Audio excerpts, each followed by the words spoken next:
She stood there in the heat of the afternoon sun. In her hand was a document that had no real weight anymore. A faded piece of paper. Just a receipt. 3 years of savings, gone. She didn't cry. She just stared. As if her body was still trying to catch up with what her mind had just realized. Because this wasn't about someone borrowing money and disappearing. She truly believed she had bought land. But what she got was a printed receipt with no legal backing. In that moment, everything went quiet. The noise from the street faded.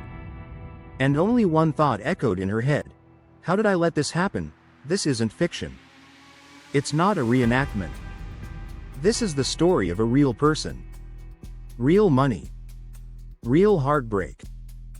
And if you don't know what to look out for before buying land, you could be the next person holding worthless paper, wondering how your future disappeared. What really happened?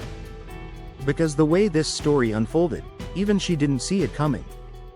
Before you ever transfer a single naira to anyone promising land, watch this video all the way to the end. I don't want you to go through what she did. Because the ending will leave you speechless. If stories like this grip you, tap like. It tells me to keep uncovering more. Comment where you're watching from and what time it is. It's wild how far these stories travel. And if you haven't yet subscribed, hit the subscribe, like and share. Let's get into it then. Her name isn't important. In this story, she could be anyone. Your sister. Your neighbor. Even you. Let's call her Ada. Ada spent the last 3 years working harder than most people will ever admit. By day, she was a tailor, sitting behind a manual machine in a rented stall, stitching clothes until her fingers numbed. At night, she took side jobs. Sometimes ironing for people. Sometimes selling small household items. Every month, she contributed to a cooperative society, nothing fancy, just a tight-knit group of women who pooled savings with dreams bigger than their bank balances. There was no backup plan. This was her future. Her safety net. And for 3 years, she said no to every unnecessary expense, no new phone, no asobi, no random shopping. Because she had one goal. Buy land. Build a small home. Leave behind the frustration of rent, of landlords who raised prices without notice, of rain that seeped through thin ceilings in overcrowded flats. She imagined it often, the small gate, the space to breathe, her children running free without fear of flooded compounds or shared bathrooms. She wasn't chasing luxury. Just stability, ownership, peace. Then one Sunday after church, everything changed. A friend, someone she trusted, walked up to her during fellowship and said, "You've been talking about land, haven't you? I know someone. Reliable. My cousin just bought from him." She was hesitant at first. But when someone comes recommended by a friend you've known for years, someone you worship with, someone who shares your prayers every week, it lowers your guard. A meeting was arranged the following week. He came in a white shirt, tucked neatly into fitted trousers. He wore glasses that gave him the look of a professional, maybe even a lawyer. His handshake was firm. His tone respectful. He introduced himself with confidence, dropped the name of a real estate company she had seen advertised online, and even showed photos of people supposedly allocated land by the firm. His words were well practiced. "Ma, I know the land business is rough. But we are different. No stories. No, come back tomorrow. As soon as you pay, your allocation is ready." She asked questions. He had answers. Every doubt she raised, he dismissed with patience and polite reassurance. And then he said the thing that sealed it, "You're lucky. The price just dropped for our Easter promo. It ends next week. You fit save almost 500K if you act fast." She didn't like pressure, but the numbers made sense. She did the math. She checked her co-op balance. And for the first time in 3 years, it felt like her dream was finally within reach. But there was one thing she didn't know yet. One thing no one warned her about. Some agents don't sell land. They sell paper. When you've been saving for 3 years, delaying every impulse, sacrificing comfort just to reach one single goal, sometimes, excitement doesn't just cloud judgment. It wipes it out completely. Ada had always been cautious. She was the type to check expiration dates on sachet milk. She never sent money without a call. She'd rather lose a deal than be rushed. But that week, something shifted. The agent, let's call him Mr. K, knew exactly what to say. He didn't use force. He used timing. "You know, we just got 10 new plots in that area," he told her, seated across the plastic table in his makeshift office. "But 5 done already go. I know one lie to you. If you dull on this, you go here say, sold out next week." He showed her a flyer. Easter promo. Discounted price. N 1.5 million per plot, location. Mo Ofada, fully dry land, free from government acquisition.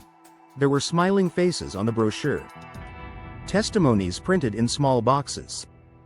Photos of people holding what looked like allocation letters. And he said all the right things. "We know they do stories. Once you pay, you go see your plot. If anything delay, I go personally carry you go there." It felt safe. It sounded structured. He even wrote out a payment plan on branded paper and gave her the company's CAC registration number. But there was one thing missing. Due diligence. No lawyer. No site visit. No document review. And it wasn't because she was careless, it was because she was tired. Tired of hoping. Tired of waiting. Tired of watching others move ahead while she kept calculating every naira. And in that tiredness, she made the transfer. N 1.5 million. Paid in full. Transferred directly to the company account, the same account printed on the flyer.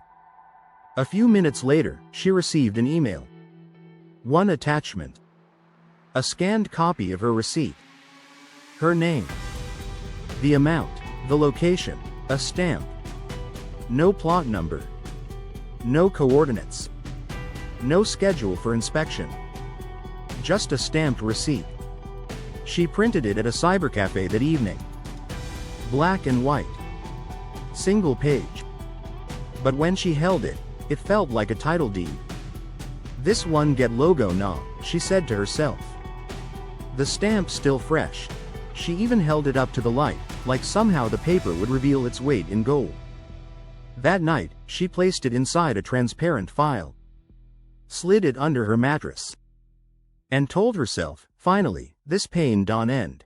God don't show up. The next morning, she called her younger brother and said, "I finally did it. By this time next year, I go day build." And he replied, "I'm proud of you. You deserve it." But somewhere inside her, buried deep under the excitement, a small voice whispered, "You didn't even see the land. You don't know what you paid for. You didn't ask for anything, except a receipt." She pushed that voice aside. Buried it under celebration. Because when you've waited this long, you don't want to hear anything that sounds like doubt. You want to believe. You need to believe. And so she did. Until the silence began. Sometimes, fear doesn't scream. It whispers. Quietly, over time. Until it becomes the only voice you hear. That was the voice that followed Ada everywhere. In church gatherings, when someone testified about completing the second floor of their building in Ikorodu. In WhatsApp groups, when old classmates posted photos beside newly erected gates with captions like, "Grace found me." And even in the silence of her phone gallery, where screenshots of affordable land promos stared back at her like ghosts of missed chances. It wasn't envy. It was pressure. "You still day rent?" her aunt had asked one day, half joking. "You don day save since? You never buy land?" Laughter followed. Not cruel. Just the kind that carries unspoken expectations. She laughed too, but it stayed in her chest. Her neighbor had started laying foundation in Badagry. A girl she once trained in tailoring had posted cement blocks on Instagram, captioned, "Small small, we go build am." Everyone was moving. Except her. And every time she reminded herself to wait, to verify, to take her time, someone else would post another plot. Another house. Another, "just paid for my land today," moment. Then the agent called. "Madam," he said, "I no go lie to you. The promo don almost end. Dem don rush him." His voice was calm, but beneath it, there was urgency. The kind of urgency that makes you feel like you're watching the last bus leave the station. That same evening, a friend sent her a voice note. "Babes, you day trio, but if you wait too long, all this land for Lagos go just finish. Nah now everybody day by." That was it. That was the moment she decided. She wouldn't miss this one. Not again. She didn't sleep that night. She just stared at the ceiling, imagining the plot. The sand, the corner piece. The idea that one day, she could drive past and say, "That's mine." The next morning, she called the agent. "I'm ready," she said. And everything moved fast. No inspection. No lawyer. No second opinion. She went to the office. Signed the documents placed in front of her. Page after page with printed text and logo headers, but no detailed breakdown of ownership. No mapped coordinates. Just names, stamps, signatures. She paid in full. Took her copy of the receipt. Left. She should have asked more questions. But how do you interrogate what you desperately want to believe?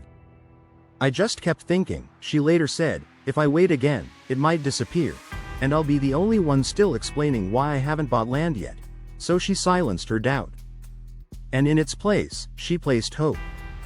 A quiet, shaky kind of hope.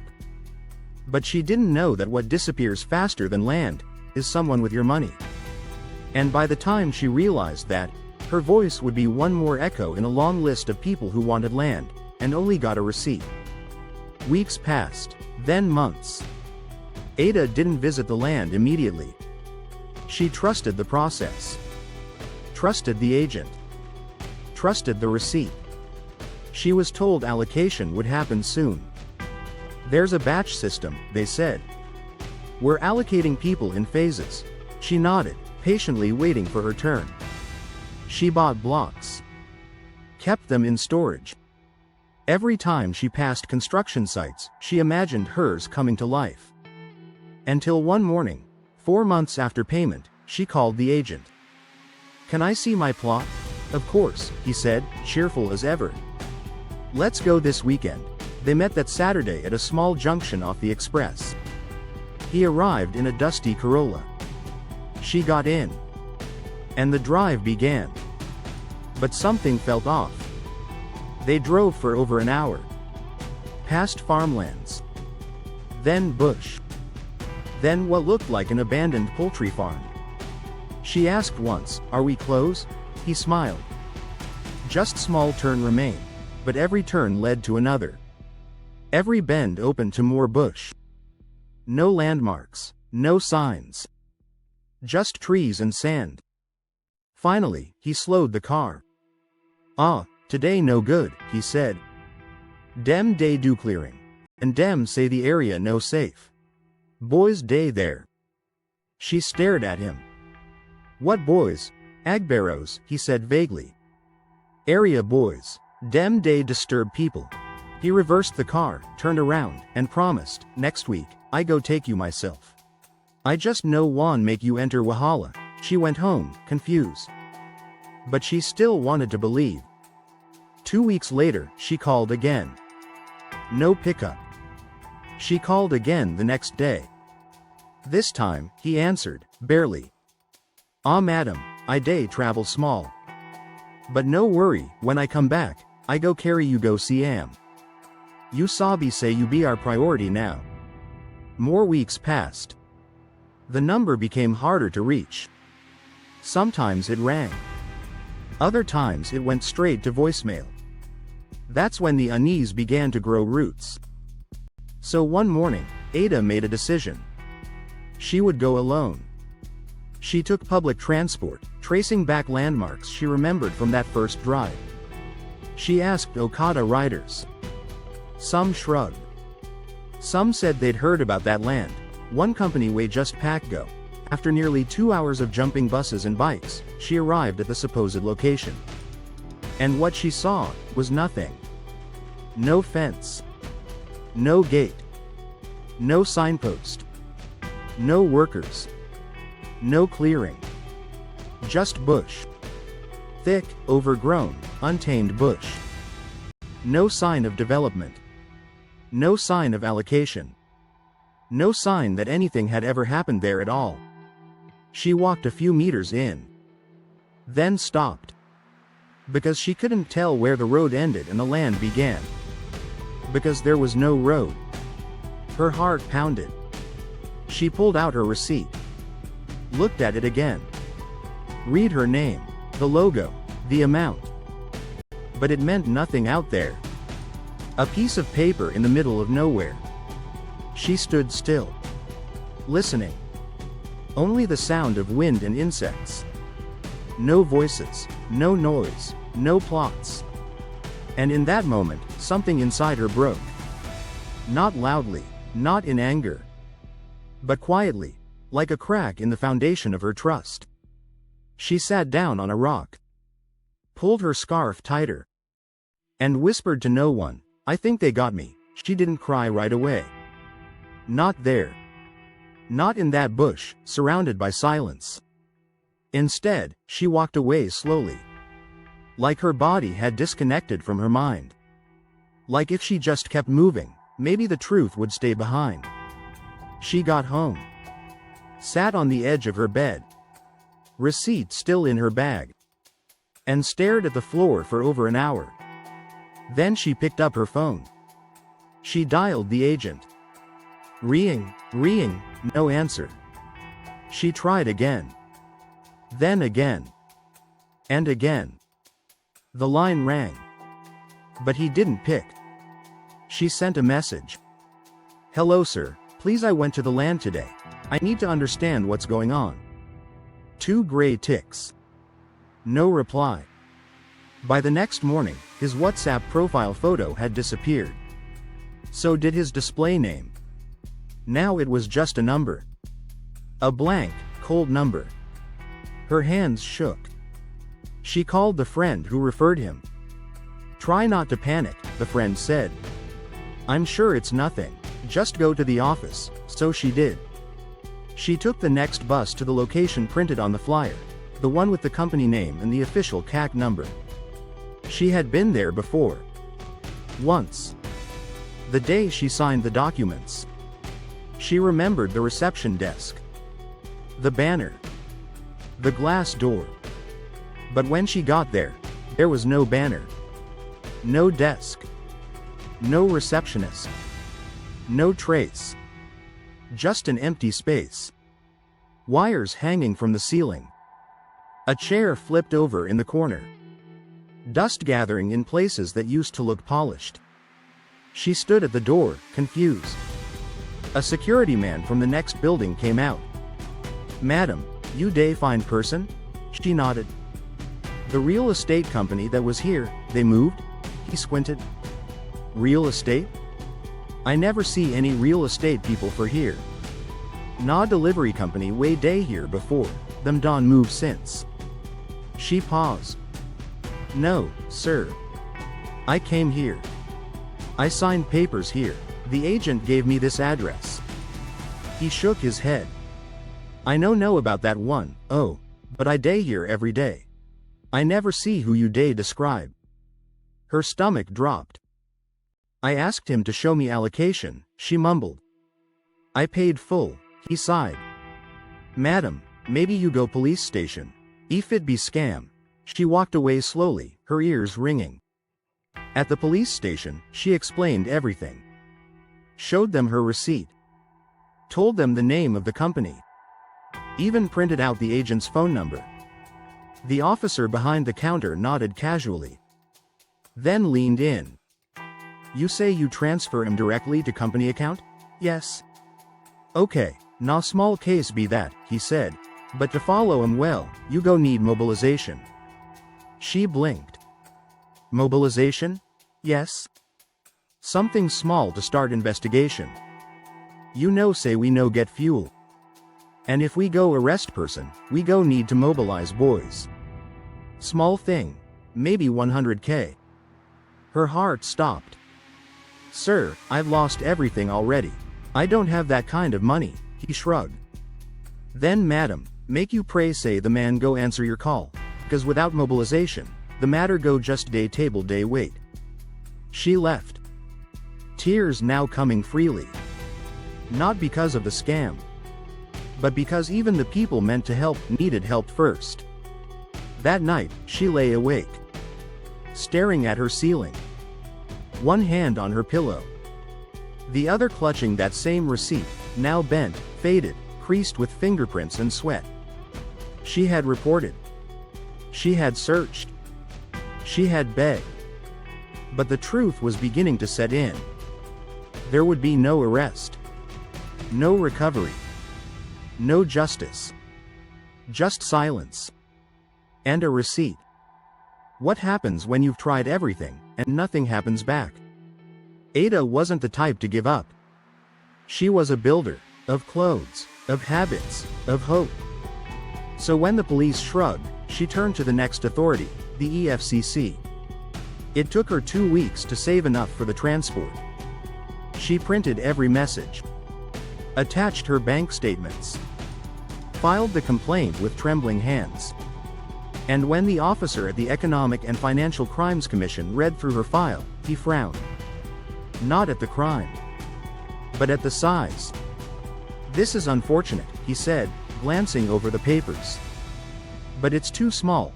Our office focuses on corporate fraud and major cases. She blinked. Sir, it's 1.5 million naira, he nodded. Yes, I know. But we have petitions involving hundreds of millions. Oil deals. Pension schemes. Government fraud. That kind of scale. She wanted to scream. To throw the receipt at his desk and ask, is my pain not valid because it's small? But she didn't. She just said thank you. Took her documents. And left. That night, the silence came back, thicker than before. But this time, it didn't just fill the room. It filled her mind. She started replaying everything. Every warning she ignored. Every question she didn't ask. Why didn't I wait? Why didn't I go with a lawyer? Why didn't I listen to that small voice that told me to check again? The regret became a second skin. She stopped picking calls. Stopped going to church. She avoided neighbors who might ask, how far with the land? In the mornings, she sat on her mattress and stared at the wall. Afternoons blurred into evenings. And the only thing that reminded her of time was the growing silence from her bank account. She felt stupid. Ashamed. Not just for being scammed, but for being so sure she wasn't the type who could be. One day, after nearly a month of staying indoors, she finally opened up. She called her old friend, a woman from her tailoring school, and told her everything. She expected judgment. What she got instead was understanding. Ah, you too? The friend said. There was a pause. Then she added, make I introduce you to someone. Not an agent, a land surveyor. The next day, Ada met the man in a small office behind a filling station. He wore dusty boots and carried rolled maps under his arm. When she showed him her receipt, he smiled sadly. Madam, this na ordinary transaction slip. This no be proof of ownership. She looked at him, confused. Let me break it down, he said. And for the next hour, he did. He explained what a proper land transaction should look like. A receipt is only a payment confirmation, not proof of ownership. A deed of assignment transfers the interest in the land to you. A survey plan maps the land with coordinates and location history. A gazette shows if the land is government acquired or free.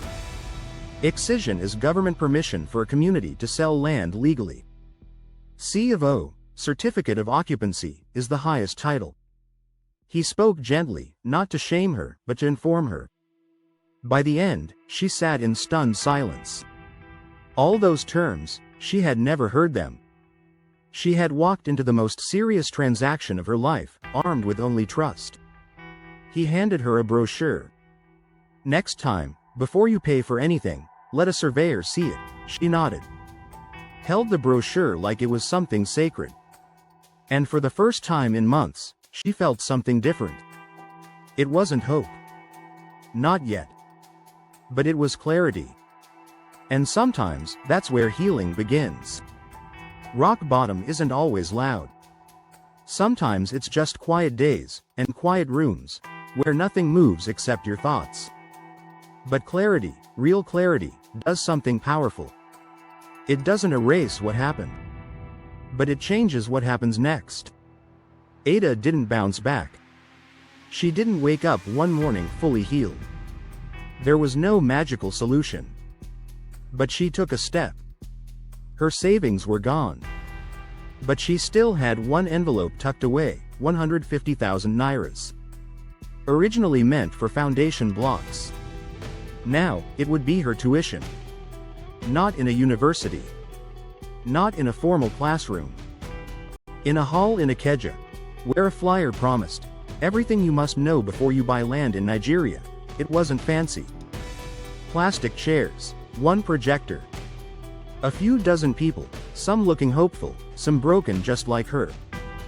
But what she learned there was priceless. The seminar didn't promise shortcuts. It didn't promise promo lands or double your investment schemes. It taught her the real process. How to verify land titles at Ala USA. How to read survey plans. What questions to ask agents. And why no serious firm allocates land without paperwork. During a Q&A session, she asked something simple. "What's the very first step to take before paying anyone?" The speaker, a licensed surveyor, replied, "Assume everyone is lying. Start from there, then verify until you find the truth." It stuck with her. After the seminar, someone handed her a brochure. It wasn't flashy. No celebrities. No limited time offers. Just a quiet real estate firm with a track record and an office that actually existed. She visited them. Asked questions. Didn't rush. For weeks, she went back and forth. She asked to see their registered surveyor. She visited their previous allocations, not just photos. She spoke with past clients, not just testimonials. And then, when she was sure, she started again. This time, slowly. She didn't pay in full. She asked for a letter of offer. She waited to be allocated, physically, with markers on the land. She got her deed of assignment. She processed her survey plan. And she saw, for the first time in her life, what proper land ownership looked like. 6 months later, she raised a small fence. 9 months later, she poured foundation. Just one room and parlor, nothing big. 1 year after that first seminar, a tenant moved in.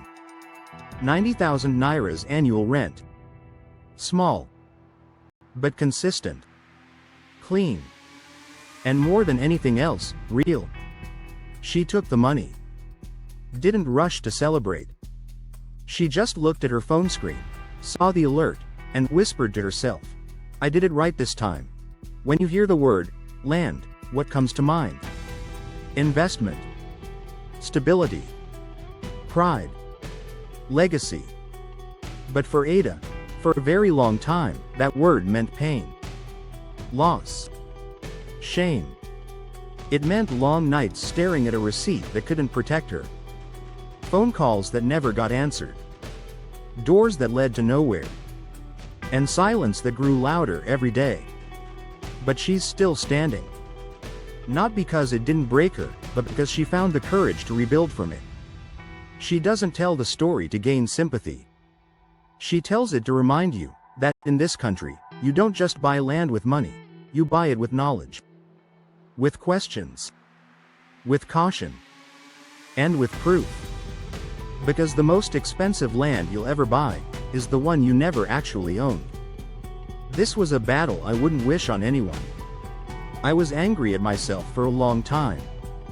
But I thank God I didn't give up. If you're planning to buy land in Nigeria, pause first. Just pause. Because the same mistake that cost her 3 years of savings starts with one careless payment, one unchecked document, one smooth-talking agent. You've come this far, don't stop here. In the next video, I'll show you 3 red flags that always appear when land trouble is coming. If you see even one of them, walk away. Click now. Before someone sells you a receipt and calls it a future.